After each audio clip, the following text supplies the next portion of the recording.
It was a few years back. I was home alone with my daughter, who was basically a newborn. She was asleep in her bassinet beside my bed. I was in my old house, alone, as my ex-husband was working nights. My bedroom was on the second floor. It was around midnight when I woke up to give my daughter a bottle. As she settled back to sleep, I laid in bed scrolling on my phone trying to get tired again. I'm cautious about believing things people post to Facebook without sources, but a few people had made the same post, and then I came across an article stating that there was a murderer on the run. He had killed a man in the next town over from me and was running from the police. It said they were advising people to stay inside, lock their doors, and some even received phone calls. Stuff like this was a rare happening where I live, so, of course, I was freaked out. I texted my ex-husband at work, who had a hard time believing this, but told me to keep my police scanner on. I fell asleep. I'm not sure how long I was asleep for, but I suddenly woke up because the officers on the scanner were screaming, "Shots fired! Shots fired!" And then I had a hard time distinguishing what I was hearing on my phone and what was going on outside. The rapid gunfire started and sounded like it was right in the street outside my window. It took me a moment to register the noise as shots to my virgin ears, and then it was like time suddenly slowed down as I rolled off my bed and grabbed my daughter. I remember running into the hallway in what seemed like slow motion, blurry tunnel vision with her, away from all the windows, screaming, "What the fuck is happening?" in my head. I shakily dialed my ex-husband at work, and he still wasn't really believing what was going on, so I yelled and called my mom. I just wanted someone to talk to so I didn't feel so alone and scared. I kept telling her there was a shooting and I was crying, so maybe she didn't understand me in her half-woke state of mind. I don't even really remember what happened after she realized what I was saying, because suddenly I was hanging up and putting the phone on the floor. I stayed in the hallway for I don't know how long, clutching my sleeping baby, who somehow slept through all of this chaos. My body was on vibrate. Sometime later, my phone was ringing and it was my mom. I could barely focus enough to listen, but I thought she told me that she was coming over, so I told her to stay home where she was safe. She was yelling at me that she was already on my road, but that the police had blocked it off. She told them I was her daughter, and that I lived on the road, and they let her come. They had shot the suspect, and he was dead. When my mom came up to the front porch, we saw wet, muddy footprints coming up the steps and smeared on the door like he had kicked it. I'm wondering if that is maybe what woke me up at first. By the time my mom got to my house and came inside, it was 5 a.m. It was winter, so it was all pitch black dark outside. We sat quietly in the bright kitchen, tiredly sipping coffee and passing my daughter back and forth. My ex-husband arrived home shortly after and believed everything once he saw all the cops and the roads blocked off. Long story short, this man had killed someone in the next town over from me, about 3 to 5 minutes away, ran to my town, through my backyard to the road through the trees, and killed another person in the house in the back of me. That's when the cops showed up and he began to shoot at them, so they shot back at him. He laid dead in the measly patch of woods in the back of my house. I had goosebumps thinking about all this murder taking place around me as I lay in bed. When my mom left and my ex-husband put our daughter back to bed, I stepped outside on the back porch to smoke a cigarette. I stood there smoking and watching all the lights, a stark contrast against the early gray morning. Cold. That afternoon, I ended up having to block multiple news reporters for harassing me to tell the story. I told them I had no problem telling them a story in more detail, but I didn't want to be on television. I had not slept and my daughter was with me. They said they wanted her on camera too. After denying them, they kept asking if I was at work. They could come to my work to do the interview, so I ended up blocking them and moving on with my life. This happened a few years ago with my friend June when we were about 17 or 18. I'm 23 now. We were out driving around late at night on country back roads. We were teenagers growing up in a rural area, so going for a drive was one of the main ways we passed the time. We were both into goth stuff and witchcraft at the time, so we pulled off to the side of the road to walk around a small graveyard in the woods.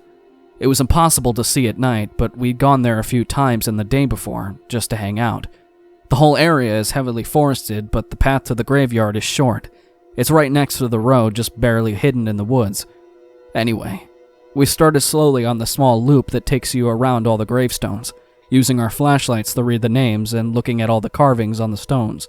I was very comforted by graveyards and the night at the time, so I was honestly very relaxed, and we mused about ghosts and death and whatnot, as goth teenagers do. About halfway around the loop, at the furthest point from the car, June got my attention as she noticed a light in the woods. It looked far away, like it could have been a car on the road, so we turned away and kept walking. However, about 30 seconds later, she got my attention again, and the light was much closer, and obviously quickly moving towards us. And then I heard the sound of someone crashing through the woods. It was obviously someone with a flashlight making a beeline towards us, and we backtracked and ran to the car. I unlocked it and climbed into the driver's seat, turning the car on as fast as I could.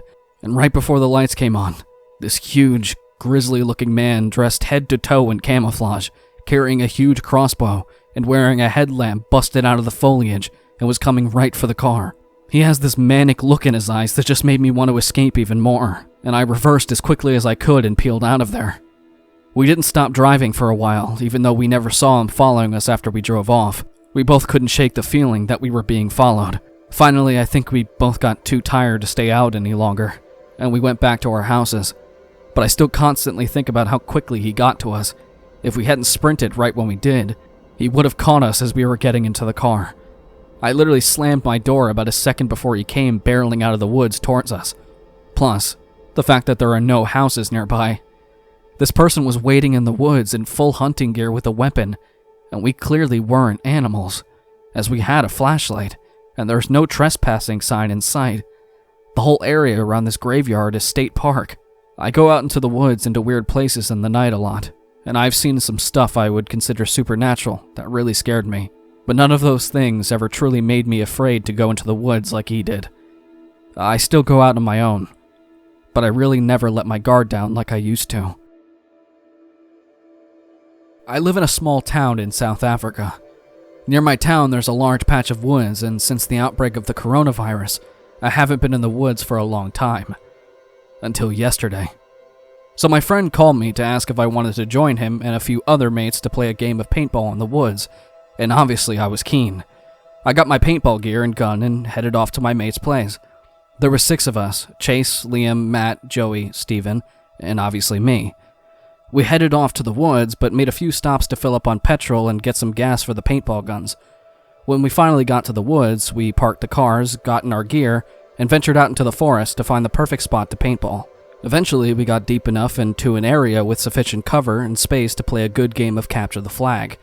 We played a couple of games, and since it's winter, it got dark really quickly, but we planned for this and brought our flashlights, and decided to play a couple of night games, which is extremely hard, especially in the forest we were in. During one match, Joey and I decided to sit out because we were both tired and just needed a quick breather, and the others continued to play from a significantly good distance away from us. While we were chilling, I was rolling up a joint, and Joey went to go take a piss a couple of meters away from me. While I was busy rolling, I had the flashlight pointing towards myself, since there was no other light to allow me to see what I was doing and around me.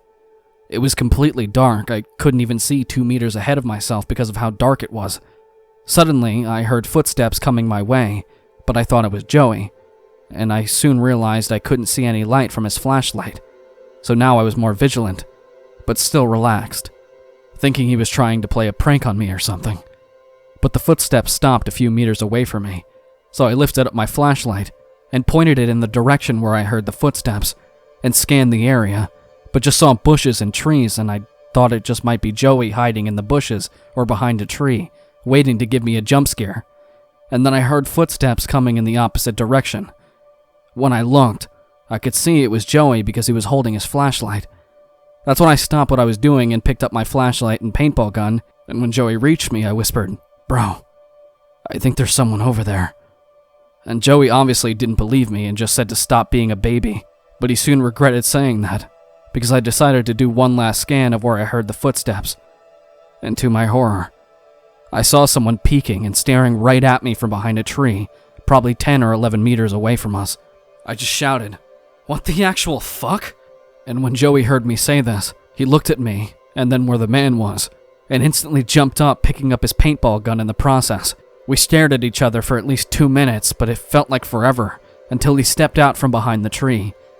He was a large man, at least 6 feet, was honestly filthy, like he hadn't taken a bath in years. He was wearing baggy, ripped-up jeans and just an old, dirty, zipped-up bomber jacket. Plus, we could see that he was on something, or he was just batshit crazy, and he was holding something behind his back. He finally said, "What are you guys doing out here when it's so dark?" We couldn't even answer him because of the shock we were in. Joey stuttered with the fear in his voice. We were just leaving." But the man shook his head in disagreement and said, "No, you're not. Your friends are still playing the game." I felt a shiver down my spine. "How about we play a game of our own while we wait for your friends?" And that is when he finally showed us what he was hiding behind his back. And it was a large machete. That's when I knew we had to get out of there. So I aimed my paintball gun in the toughest way I could muster up. I told him, "Leave now or I'll shoot," even though I only had about 6 or 7 paintballs loaded. And Joey did the exact same by aiming his gun at the man, even though he had no paintballs in his gun, but he didn't even flinch, but did something that honestly made my skin crawl. He just smiled and said, "The game starts now." And suddenly he just rushed us, so I told Joey to run while I fired my last bullets at him, and luckily I shot him in the head, which caused him to fall, so that was our chance to book it and link up with our other friends. As soon as we started running, we heard his footsteps again, and he was actually gaining on us. We could barely see, but we couldn't slow down because we knew what would happen if we did, so we just carried on sprinting our hearts out until we heard other paintball guns being fired, so we knew we were close. Joey started shouting to get everyone's attention, and all of a sudden, I heard a huge thud. Joey tripped and twisted his ankle. I turned around to help him up, and when I did, I could see the man running full sprint towards us.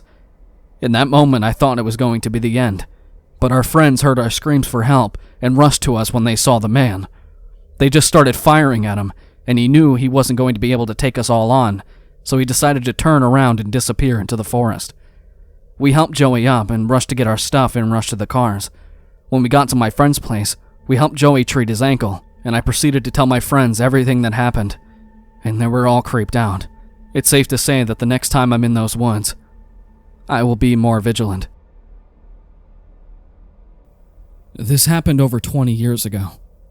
I was driving back home with my girlfriend at the time. It was Christmas Eve, and my mother's family used to hold a large celebration at my aunt's house in Estacana.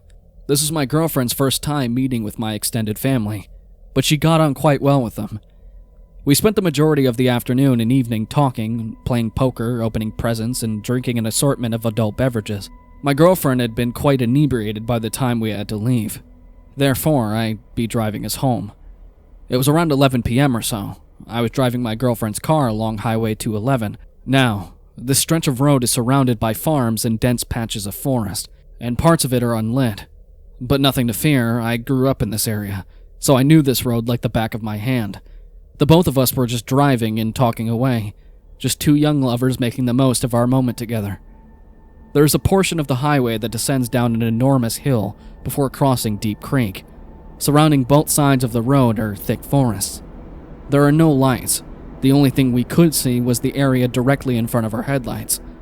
I drive down the hill, cross the bridge, and uphill through more forest. It's as the highway starts to flatten out that this happens.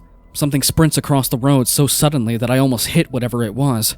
I slam on the brakes and I turn to my girlfriend and ask her if she saw it. She confirmed that she had, but she couldn't make out what it was. Maybe it was a coyote, as they are a fairly common sight in this area. But something felt off about it. Whatever it was that ran in front of the car disappeared into the woods next to the road. Coyotes don't usually just dart out in front of cars, so for some reason I decided to check it out. I turned the car around and switched on the high beams to better light up the forest in which this thing had vanished in. I step out of the car and walk towards the woods. I don't see anything, but now it feels like perhaps I made a grave error.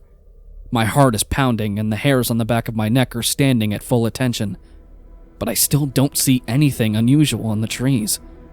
Suddenly, the car's horn blasts. It's not a that you'd get if, say, your driver or passenger wanted you to hurry up and get in the car. No, this was a long, blaring. I walked back to the car and asked my girlfriend why she leaned on the horn like that. She said nothing. Instead, she pointed to a spot about 50 feet from where I was standing. I looked over in that direction, and that's when I saw it. Surely this was the thing that ran in front of our car. It was a man. He was completely naked. His skin was covered in dirt and mud, and in one of his hands, he was holding a hatchet. He looked back at us and then he smiled and waved to us, just before turning around and walking back into the forest. Needless to say, we got the hell out of there. Once we were safely driving again, my girlfriend explained what had just happened. While I was trying to look for the man in the area he initially vanished in, he circled back around and came from another spot in the forest, beyond my car's headlights. My girlfriend had seen something out of the corner of her eye, and that's when she saw him. Before she honked the horn, he was walking towards me, his hatchet raised as if making to strike me. We called the authorities once we got safely back home, but they never found anybody. Or they did, and they just didn't tell us. But the officer we spoke to explained his theory. The man was obviously looking to ambush unsuspecting lone travelers for Lord only knows what reason. We all agreed that my girlfriend's quick thinking saved my life, as it let my potential killer know that I wasn't alone out there. I moved back into the area recently, so I now drive that highway often. No naked hatchet man sightings yet, but I can tell you that I'm definitely extra vigilant now, especially near Deep Creek.